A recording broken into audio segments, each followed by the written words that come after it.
الفضل YouTube channel میں آپ کا استقبال ہے۔ اس چینل پر روزانہ قرآن پاک کی ایک آیت تلاوت مع ترجمہ اور مختصر تشریح کا سلسلہ جاری ہے۔ ویڈیو اپلوڈ ہونے پر نوٹیفیکیشن پانے کے لیے اس چینل کو سبسکرائب کریں اور بیل آئیکن ضرور دبائیں۔ السلام علیکم ورحمۃ اللہ وبرکاتہ۔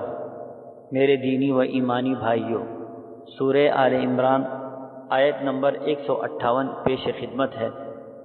اعوذ باللہ من الشیطان الرجیم وَلَئِن مُتُّمْ أَوْ قُتِلْتُمْ لَإِلَى اللَّهِ تُحْشَرُونَ۔ یقیناً تم مرو یا مارے جاؤ، بہرحال تم سب کو سمٹ کر اللہ ہی کی طرف جانا ہے۔ بزرگوں اور دوستوں، ہم سب مسلمان اس بات کا مکمل عقیدہ رکھتے ہیں کہ ہم سب کو مرنے کے بعد ایک دن اللہ کے حضور حاضر ہونا ہے اور اپنے اعمال کو پیش کرنا ہے۔ اس کے بعد اللہ تبارک و تعالی بندوں کے درمیان فیصلہ فرمائیں گے۔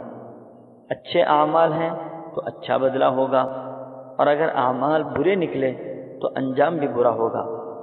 اسی بات کو یقینی طور پر وضاحت کی جا رہی ہے کہ آدمی جس طرح بھی مرے، گھر بیٹھے مرے یا سفر پر مرے، لڑائی میں مرے یا کسی اور سبب سے مرے، سب کو قیامت کے دن اللہ کے یہاں حاضر ہونا ہے۔ اس بات سے کسی کو انکار کی گنجائش ہی نہیں ہے۔ اللہ تعالی ہم تمام لوگوں کو اپنے اس عقیدے پر مضبوطی کے ساتھ رہنے کی توفیق عطا فرمائے۔ آمین۔ وآخر دعوانا ان الحمد للہ رب العالمین۔